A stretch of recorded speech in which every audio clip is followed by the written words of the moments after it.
Jadi gastritis itu biasanya ada sensasi begah ya, bawaannya tuh kayak perutnya kembung terus, kemudian ngos-ngosan, cepat capek, perutnya kayak perih, terutama di sebelah kiri. Dan itu paling banyak ya aku alami dulu setiap sore itu mulai muncul sensasinya.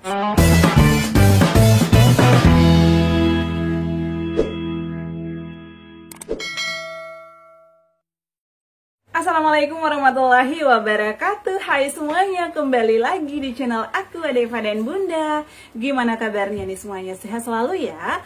Nah, terima kasih banyak yang udah hadir di live aku hari ini. Jadi tadi itu aku live-nya sore ya, karena malam hari aku ada kerjaan. Biasanya juga aku live di TokTok. Jadi buat kalian yang belum follow TokTok aku juga boleh follow ya, karena biasanya juga aku share di sana.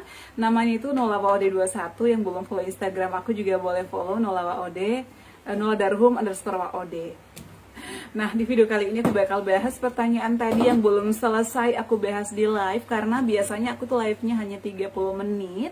Dan karena udah mau maghrib, makanya aku bakal buatin lagi videonya di sini. Dan keluhan hari ini adalah perut panas.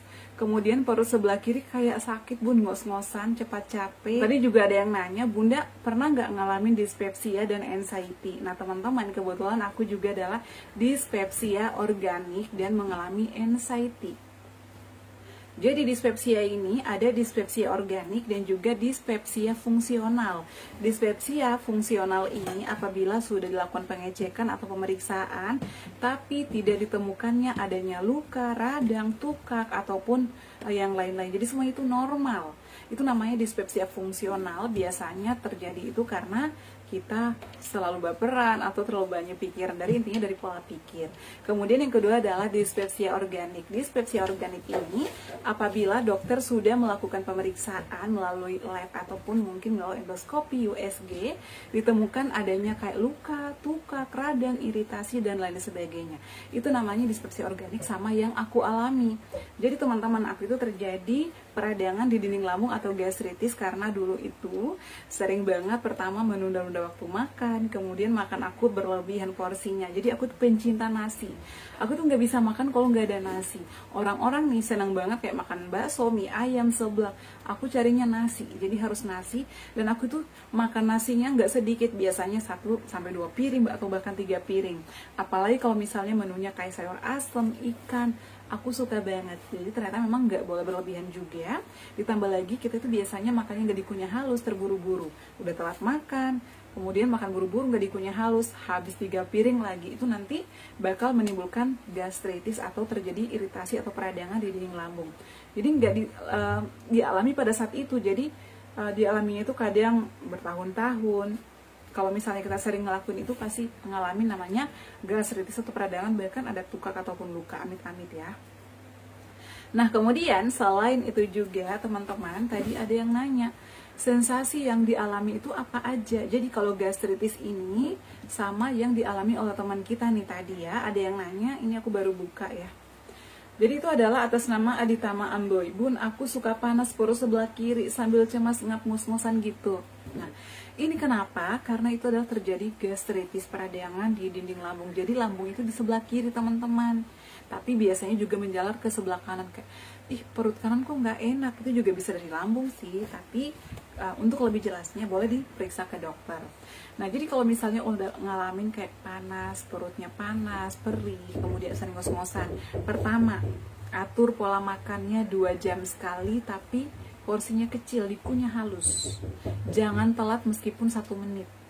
Jadi kita tuh nggak boleh telat makan, atur. Misalnya kalau makan jam 7, jam 9, jam 11, atur aja terus setiap hari. Kemudian menunya juga diperhatikan, hindari gorengan, pedas, cabai, kopi, kafein, yang gurih-gurih, tepung-tepungan juga dihindari. Jadi kita makan apa dong Bun? Makannya kalau bisa yang rebus-rebusan dulu, yang kukus-kukusan. Memang ya pejuang asam lambung itu rata-rata identik kurus karena menunya itu kan benar-benar dimodifikasi karena untuk kesembuhan kita. Untuk memantang makanan itu nggak selamanya kok teman-teman. Kalau kita udah membaik, udah sembuh, bisa konsumsi lagi. Intinya jangan berlebihan, karena berlebihan itu nggak baik dan nggak disukai sama Allah ya. Kemudian selain makanannya, pola pikirnya juga diperhatikan ya, dijaga. Karena kalau misalnya kita udah mulai cemas, udah mulai banyak pikiran, itu pasti ngaruh lagi pencernaan sama lambung itu berhubungan erat teman-teman. Jadi kita tuh nggak boleh stres. Kalau stres itu mulai lagi muncul sensasinya. Jadi kata dokter, obat asam lambung itu adalah dari manusia sendiri. Harus happy, harus bahagia, harus healing. Jadi harus melakukan kayak meditasi, relaksasi, olahraga ringan, treadmill, stretching. Lakukan itu. Kalau aku nih lagi cemas teman-teman, aku kadang langsung ke lapangan, melakukan peregangan, stretching, treadmill, atau melakukan meditasi yoga. Kalau misalnya nggak mampan, kadang aku langsung buka YouTube, cari video-video motivator yang lagi mengalami sensasi yang sama. Makanya, oh ya ternyata nggak sendiri doang nih aku ngalamin ini. Nah kemudian sering ngos-ngosan ini karena asam lambung itu udah naik. Jadi asam lambung bisa naik ke dada. Biasanya kita ngap, mendekati paru-paru. Biasanya kayak jantung berdebar-debar, itu juga dari asam lambung. Pernah EKG teman-teman, ternyata normal semuanya alhamdulillah. Dan itu terjadi karena dari faktor asam lambung. Dan itu karena kita biasanya habis makan tiduran, asam lambung kita naik. Jadi sering-sering lakukan kayak pernapasan diafragma, atur napas, dan berjemur di matahari pagi. Itu bisa membuat kita pulih lebih cepat. Nah kemudian biasanya pejuang asam lambung ini susah sendawa dan biasanya itu kayak ngap, ngos-ngosan, cepat capek. Jadi itu juga dari asam lambung. Jadi asam lambung kita naik menjadi gas, dan itu membuat kita kayak ngos-ngosan, cepat capek, gasnya banyak, perut kita bunyi, kerucuk-kerucuk, dan biasanya itu kayak kembung banget, ditepuk-tepuk itu kayak gendang. Itu juga dari asam lambung. Kalau kalian udah ngalamin ini, konsumsi air putih sering yang suam-suam kuku, bisa konsumsi jahe tapi setelah makan. Jadi makan dulu kayak beberapa suap gitu ya. Kemudian setelah itu baru konsumsi jahe. Dan saran aku juga kalau yang masih sering panas perutnya, konsumsi kayak tepung Garut ataupun jenang gemi. Ini bagus, fungsinya adalah untuk melindungi dinding lambung kita yang tadinya kayak ada luka, iritasi, ataupun kayak ada tukak atau ada radang. Ini bagus ya. Ataupun beli yang original, nanti aku cantumkan di bawah sini ya link pembeliannya. Aku konsumsi tepung Garut itu sekitar 2 tahun, memang bagus sih, bisa melindungi dinding lambung yang luka. Dan banyak yang bertanya, ada efek sampingnya nggak Bun? Kalau menurut aku sih nggak ada ya, karena itu terbuat dari obat-obatan tradisional, jadi aman kita konsumsi jangka panjang, dan ini juga bisa dikonsumsi oleh bayi. Kemudian kalau misalnya sering sendawa atau sulit sendawa, jadi sendawanya itu sering tapi nggak plong, jadi kayak susah gitu loh. Kadang kita kayak nafas pendek, susah banget narik nafas. Saran aku konsumsi air kelapa hijau, tapi konsumsinya itu 2 kali seminggu atau 3 kali seminggu ya, 1 gelas aja, tapi setelah makan. Biasanya aku itu konsumsinya setelah makan di jam 2 siang lah ya, karena aku tuh makan siangnya biasanya jam setengah 1 atau jam 12. Jadi seperti itu ya terkait sensasi gastritis, karena ini adalah sensasi yang paling sulit aku lawan juga pada saat itu, sampai bolak-balik ke dokter minta obat ya, minta ganti obat, karena memang ya sulit sembuhnya, karena aku tuh susah mengontrol pikiran teman-teman. Nah ini juga ada yang nanya sariawan tenggorokan mengganjal, jadi kumur-kumur air garam. Bisa konsumsi larutan cap kaki 3, tapi yang botol ya, jangan yang mengandung soda, yang apa sih yang panjang gitu loh, yang warna hijau tutupnya kalau nggak salah. Karena aku juga dulu sering begah Bun. Jadi kalau sering begah udah aku jelasin. Jadi kalau sering begah lakukan itu ya, makan sering porsi kecil, konsumsi air putih yang suam-suam kuku, makannya dikunyah halus, konsumsi tepung Garut, atau bisa dibantu sama konsumsi air kelapa hijau 2 kali seminggu aja ya. Nah kemudian ada pertanyaan, boleh nggak konsumsi atau makan ketoprak? Ketoprak itu kan mengandung bahan-bahan tertentu ya, kayak kacang. Aku tuh pada saat berjuang mengurangi kacang, bahkan menghindari, kecuali kacang almond itu bagus, atau kacang mede, tapi jangan banyak-banyak. Jadi untuk ketoprak ini ada cabenya biasanya, ada kacangnya. Dan kacang ini kalau pejuang gastrit itu biasanya membuat sensasi, dan biasanya itu ada sensasi kayak ngap gitu loh, karena bisa menimbulkan gas juga. Jadi kalau misalnya perutnya kayak masih ada sensasi nih, atau masih sering perih, masih sering kayak melilit, ataupun masih sering muncul sendawa-sendawanya, kalau bisa dihindari dulu ya. Nanti kalau udah gak ada sensasi baru boleh konsumsi ketoprak.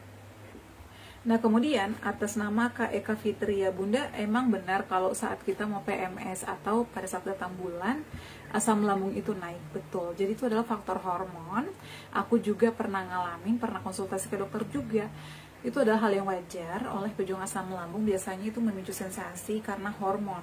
Jadi cara mengatasinya tetap terapkan pola hidup sehatnya, asupan diperhatikan, hindari makanan pantangannya, banyak konsumsi air putih, kemudian konsumsi buah-buahan, sayuran dan harus dikunyah halus, istirahat yang cukup, terapkan olahraga rutin, ringan secara rutin, lakukan meditasi, yoga agar pikiran itu nggak sering cemas dan nggak sering kayak pusing, kepikiran, banyak pikiran gitu ya. Karena itu juga bakal menimbulkan sensasi lagi. Jadi PMS itu bisa membuat sensasi asam lambung kita mulai kambuh atau kumat. Menurut Bunda, nah ini juga ada yang bertanya, menurut Bunda ubi jalar atau ubi yang manis itu aman nggak atau boleh nggak sih dijadiin kayak pengganjal atau untuk mengajar sementara? Kalau aku pada saat itu nggak cocok ya sama ubi, sama labu kuning itu kurang cocok. Jadi aku tuh ganti sama kayak tepung Garut. Kalau singkong aku aman, tapi kalau ubi sama labu kuning kurang cocok. Jadi kalau misalnya kalian pengen tahu nih, boleh coba dulu sedikit. Kira-kira aku cocok nggak ya?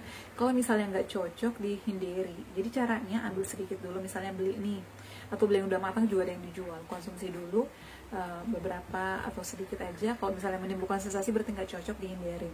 Dan saran aku kalau mau konsumsi apapun ya, selain nasi dan tepung Garut, makan apapun itu kalau bisa harus ada pengantarnya. Jadi pada saat pagi, siang, sore, aku tuh kalau makan harus makan tepung Garut dulu atau air tajin dulu agar lambung itu tuh nggak kaget. Apalagi kalau misalnya mau makan yang berminyak atau yang goreng-gorengan ataupun makanan-makanan kayak cemilan gitu ya. Aku tuh kalau misalnya ngemil kayak biskuit harus makan dulu, kadang seduh dulu tepung Garut, kadang makan oat dulu agar lambung itu tuh nggak kaget. Karena kan aku ada iritasi ya, ada radang lambung. Jadi tuh aku takut banget kalau asam lambungnya tiba-tiba kumat kalau makan sesuatu.